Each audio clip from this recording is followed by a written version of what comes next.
Hey y'all, it's me. I am up at the cemetery today. Just, I have a compelling need to do something that might possibly blow my YouTube channel all to pieces. And if it does, I'll hate that, but I will have done what I feel like is my patriotic duty. I know that most of you are fully aware that the encouragement circle has never been intended to be political. And I have stayed true to that. I've only one time in the past year and a half since I started this channel ever slightly moved over into a political video. But this one's going to be political. So I'm letting you all know this up front, because there's going to be some of you that will not want to hear it. That's perfectly fine. There's going to be some of you who will listen and will agree with me, and that makes me happy. There's going to be some of you who will vehemently disagree with me, and that's okay. That's one of the things that makes our country so wonderful, is that we can have a multitude of different ideas and beliefs and still be Americans. But I'm going to give you some background and just also some information up front. I am going to keep the comments turned off, because y'all, I love ya, but I really can't deal with negativity today. This is just me having a chat, and hopefully if some of you are open-minded, maybe encouraging you to look a little deeper and think a little more deeply. And that's not to be belittling in any way, but I do know that right now so many news outlets are not giving people the important news, the important information, the facts, not alternative facts. There is no such thing as an alternative fact. It's either truth or it's a lie. It's so very, very important right now, especially at this juncture in our nation, that we each make sure that what we're hearing and what we are believing is absolutely fact, truth. And let me just start some years back. Well, I'll even start from when I was a teenager. My daddy and my mother were Republican, and when the very first election that I was eligible to vote in was between Jimmy Carter and Ronald Reagan. And my daddy was a World War II veteran. He was in the Navy. He was a Seabee, and he was a what they called a one-man draft. He was sent all over the place because of his multiple skills. He was sent to different areas to help with whatever projects needed to be to happen at the time. So he was alone most of his years in the military. They would send him to a new unit just as he was making some friends. So he was alone most of the time. But Daddy told me that year, he said, it's your responsibility as an American citizen to vote. That's all he told me. My daddy never said, you need to vote Republican because this, and this. He just said, vote. And so I did. I voted for Jimmy Carter because I liked him. He seemed like such a kind, generous, loving, and giving person, which he is. He still is to this day. But my daddy never, ever asked me who I voted for. I thought that was... Actually, it didn't hit me then that it was unusual until later in life. And then, because I became such a political junkie myself, and I was so involved, Jimmy Carter was the last the last Democratic president I voted for the vast part of my life. And as a matter of fact, early on in our marriage, Hugh and I, he was never real political, but he tolerated me being political. And I had such a fascination for politics, and I became what you might refer to as a political junkie. I watched and listened to commentaries and read. I wrote tons and tons of opinion articles, op-eds. Does that surprise any of y'all that I have an opinion? I became extraordinarily involved in local, state, and federal campaigns. I organized rallies. I worked in my county GOP. I worked the polls. I was very, very, very involved. And as time wore on, and I'm still conservative in a lot of ways in my thinking, however, in a different way, because as time wore on and I started actually paying less attention to news outlets and more attention to the debates and the inquiries going on in the Congress and the Senate, I came to find out that a whole lot of what was pushed by the Republican Party was nonsense. It was rhetoric. It was used to make the base angry and fire us up.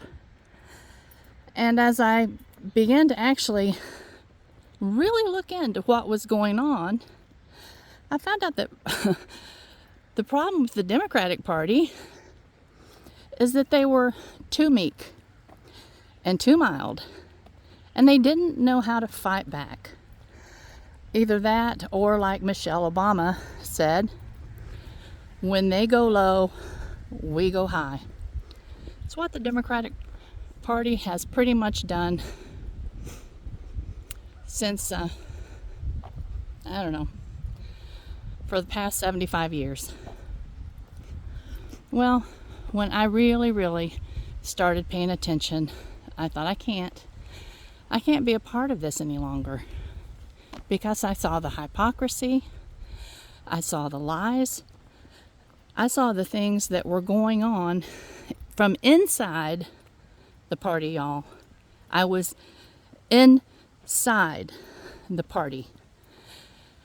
And I am my daddy's daughter. My daddy would not be Republican this day. I can promise you that.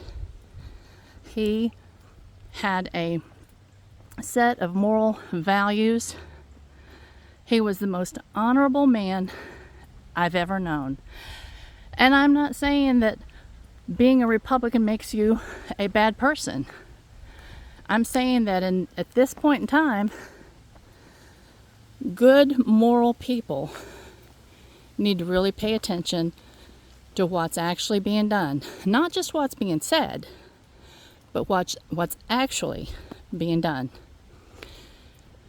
Okay, on Hugh's side of the family, his mother and daddy were blue dog Democrats. That's what they're called here in the South.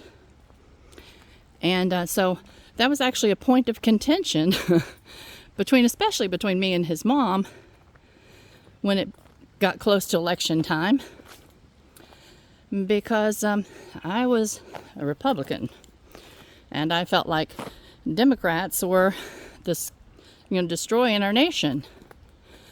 And so anyway, so Hugh grew up being a Democrat, but he became a Republican over time, not because he was political, but I think just to keep peace at home. Just to keep peace at home. So, in 2010 maybe, I left the Republican Party and I became unaffiliated. No, I was not ready, and I will never join another political party. I will remain unaffiliated. I don't think either party should be able to count on our vote just because of who we align with. And so I became unaffiliated. And now I am that political geek, like I said, who watches congressional debates and Senate hearings. And I hear what's being said from the mouths of the individuals that's being, the witnesses, or the people that are being interviewed, or that are sitting for depositions, or whatever.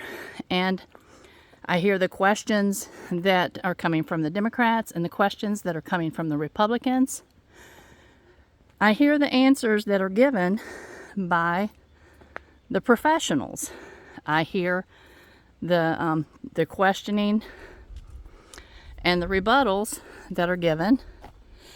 And then I see the different members of Congress or the Senate run out to the waiting microphones of the news media and spin things to exactly what they would have wanted to have been said in their meetings, but a lot of times were not. I see them go on Fox News and the hosts that are fully pushing the same line of thinking, gives them all these softball questions, and they continue to push nonsense. It's not even the same thing that I heard and saw with my own eyes when I watched those meetings, those congressional hearings, those Senate debates, whatever you want to call them. I'm telling you right now, that's the only way that you're actually going to get the truth of what's happening in this country. Because, and you can say they're different sides of the same coin. Well, you know what? I used to believe that. I absolutely 100% believed that when I left the Republican Party and I registered unaffiliated, that's what I thought. But then when I actually started paying attention for myself and not getting my talking points from a news organization, I found out that's not exactly true. So I'm not telling y'all how you should vote, but I am telling y'all how you should get your information. And that would not be from Fox News. They have shown themselves to be so disqualified because they push lies, literal lies. And as a matter of fact, they lost a lawsuit to Dominion Voting Company, maybe 2 years ago now, to the tune of almost $1 billion. Well, it's 780 million, something like that, because of the lies that they knowingly told about the election, the stolen election, which is BS. But they pushed those, and they let people come on their news channel and push those lies, and that was damaging to Dominion voting apparatus, and they won that lawsuit against them. Well, Fox News still has other lawsuits that they're going to have to wade through from where they have lied about I can't remember the name of the other voting machine companies, but they're not finished. Rudy Giuliani, the lies that he told about Ruby Freeman and her daughter Shay, that they were somehow using the little, well, you guys can research it for yourself. And when I say research it for yourself, I don't mean to go online and read bullshit. Excuse my language.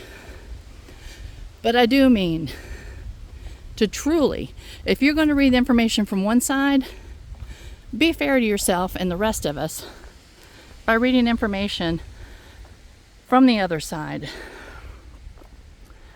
I will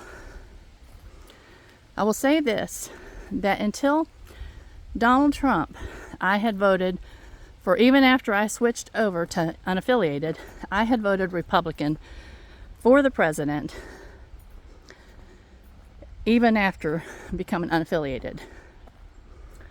And I vote across party lines, especially for my locals, based on what I thought of the character of those people running. And when Donald Trump came on the scene, I thought, I want to know about this dude. I really don't know a whole lot about him. So I started pulling up news information about him from years past, from years and years past. I started finding books like House of Trump, House of Putin, that was written many years ago, y'all. And it was about Donald Trump basically being a money laundering machine for the mafia in Russia. You can get these books and you can read them for yourself, and you can see what kind of diabolical character Trump has been throughout his life. The things that he's being, that he's sitting in jail or in courthouses for at this point in time, it's not even a dip in the water. It's not a drop in the ocean. This man has been an unsavory mob boss his entire life. And you can read many books that have been written about him long before he became a presidential candidate the first time. And you know why I know those books are true? Because he is the biggest litigant on the planet. If he can sue somebody, he's going to sue somebody.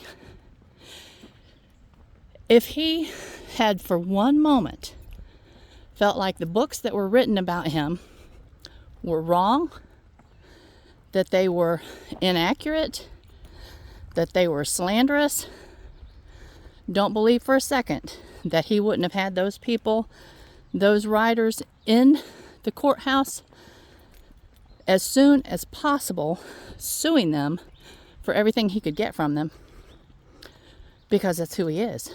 And that's what he does.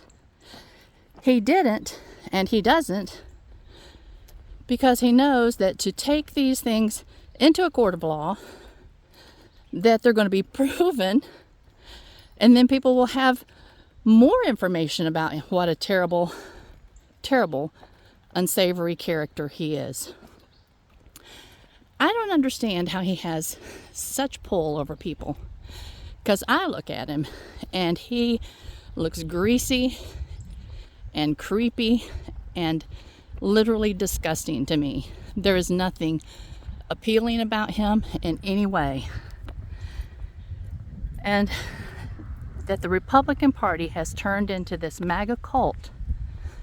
The only thing that I can imagine, I know that he, they say, and Hitler did this, when you lie often enough about the same thing, people will actually believe it. That's how cult leaders actually gain power.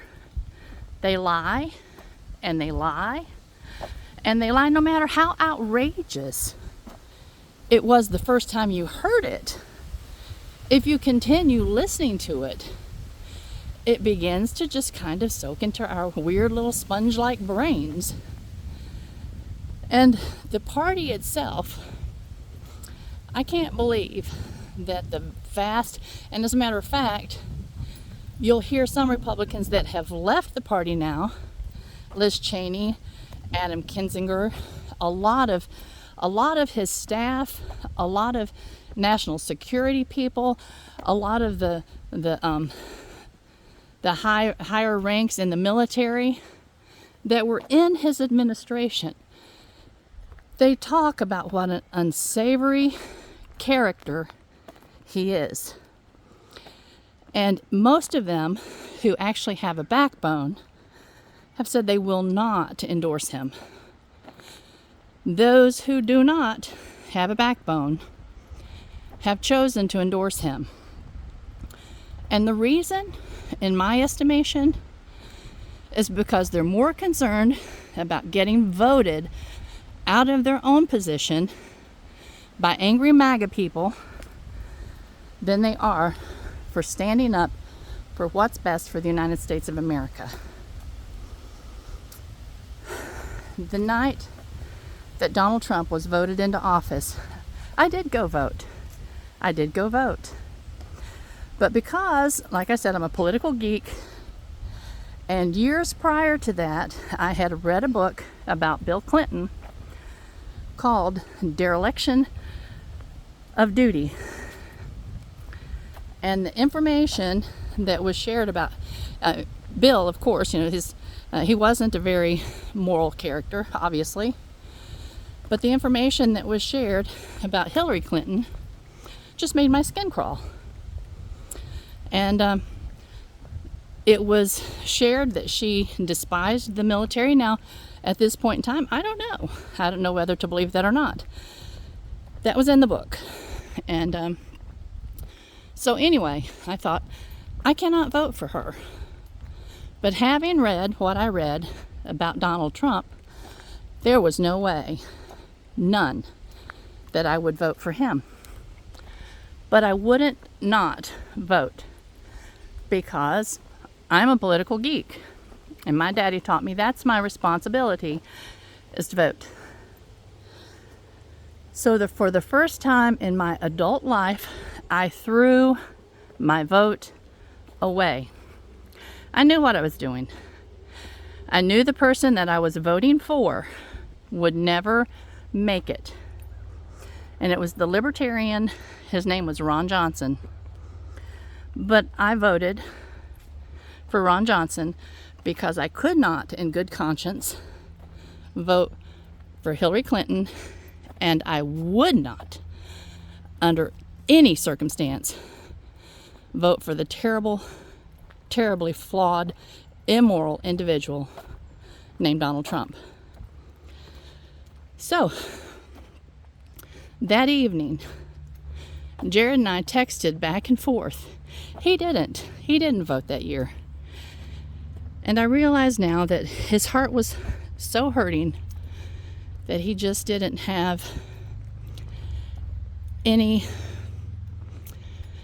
ability to really motivate himself to do things like that. But we texted back and forth, and we shared the upticks, the updates on the way that the election was going as the results poured in. And both of us actually laughed when we realized that Donald Trump was going to get it. He texted me, he said, "Mom, can you believe that Donald Trump is actually coming in first?" And that was way up into the night when most of the states had finished reporting. I said, this is crazy. But both of us thought, this could be an interesting 4 years because that guy was such a clown.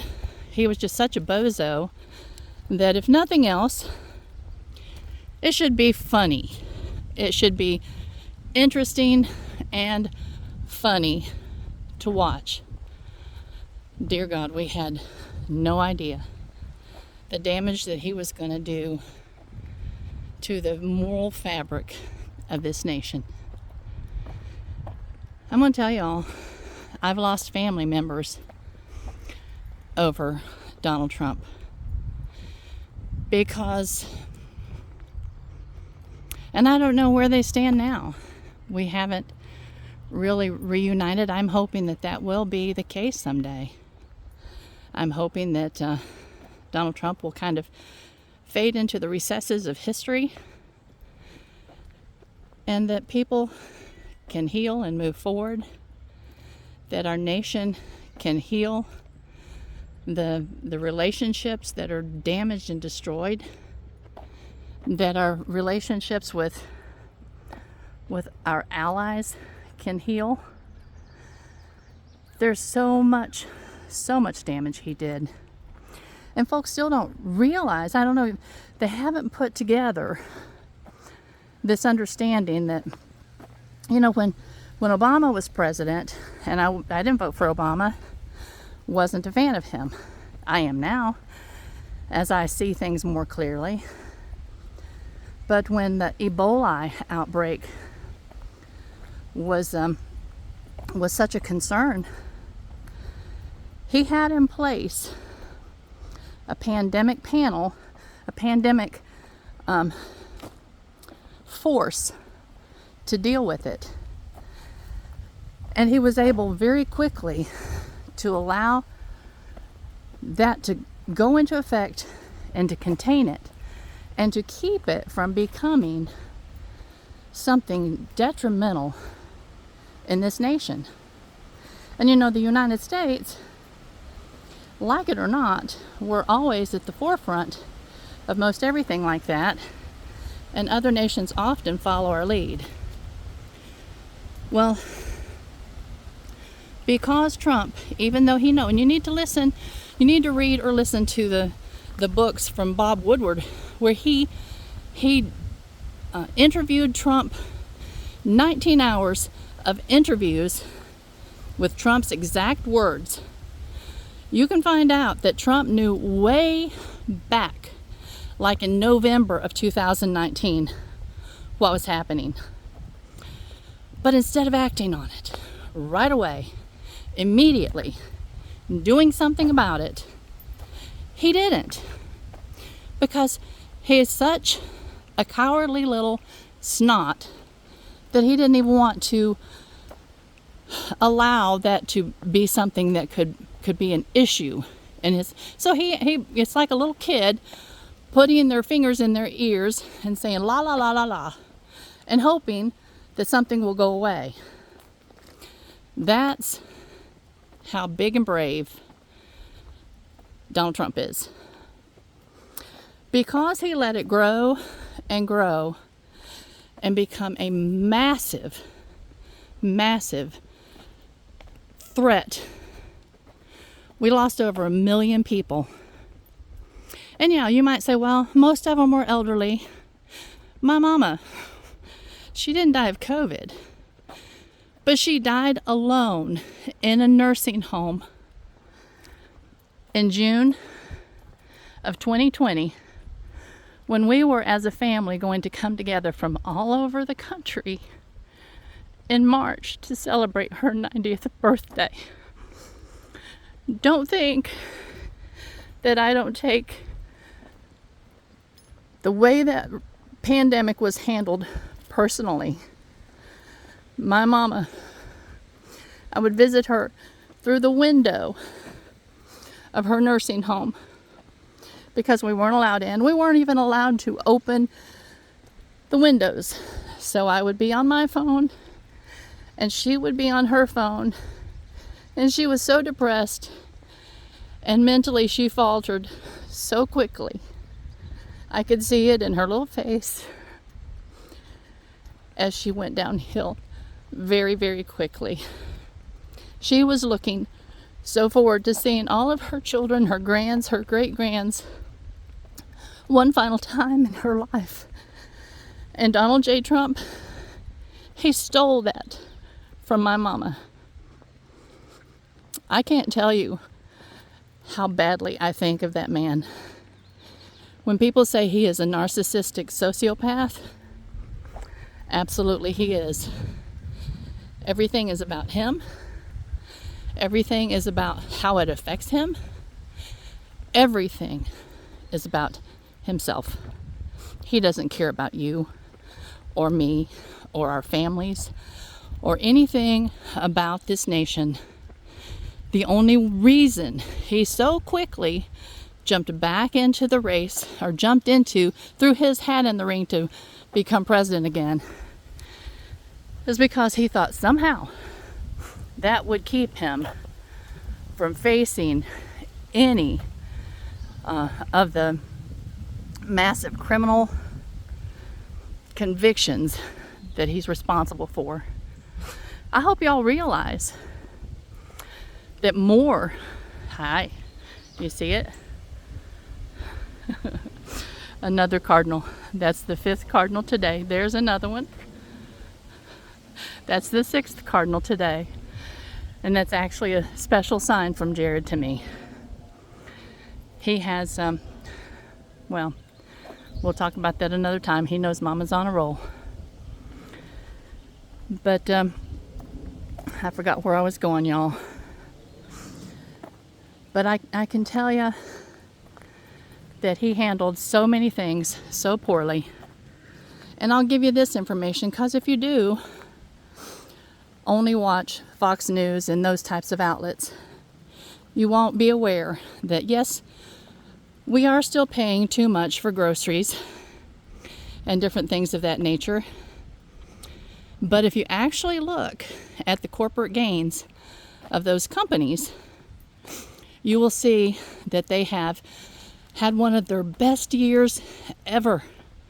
And they have put all of those profits into the pockets of their CEOs instead of lowering their prices. They are price gouging because they can. And our form of capitalism, I am a capitalist, but our form of capitalism that does not check these companies, it's bad for the American people. And then, if you will look at the national graph or the international graphs, you will find that all of the advanced nations of the world, the United States has had the best post-pandemic recovery of any of them. 100% of them. We have had enormous job growth. All of the things that are indicators for a booming economy. That's what's happening right now in this country. But you won't hear it from right-wing media. They don't want you to know that. They want to help Donald Trump get elected again because somehow, I don't know what their thinking is, but somehow it advances their agenda. Shameful. Shameful. This country is on a good trajectory right now in time. And after what we've been through in the wake of the pandemic, it's going to take time for everything to be 100% better. But we're better than every advanced nation in the world. That should say a whole lot for Joe Biden's leadership. Anybody that's willing to be honest, you can't deny that.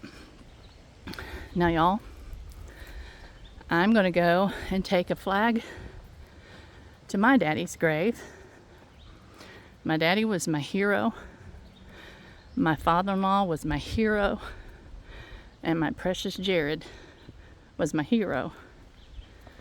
And they deserve their sacrifice to be protected. And I'm not talking about my daddy and my father-in-law. Neither one died during the war. Jared did not die during a war. But all of them came home with wounds from war. And so yes, they all sacrificed, and they deserve for their sacrifice that was for the United States of America to be honored by moving us forward instead of allowing a wannabe dictator to continue to try to destroy this nation. Now, those of you that will never listen to my channel again, I want you to know you are loved, and your political leanings do not affect that. Those of you who agree with me, please encourage your friends and family to vote and to realize that we are actually, I'm almost 63 years old, and we have never actually been in a fight for the continuance of our democracy, our republic. This year, we are actually there. And that's the reason I'm willing to blow up my YouTube channel to do what I feel like is right, and that's to warn those who may not be getting the information they need to make a good decision. Please vote. Please vote carefully. Please, for the love of your country, for the love of our military men and women who are serving now, and the love of our military men and women who are gone and we're honoring today. Please vote wisely. I love you all. Bye-bye.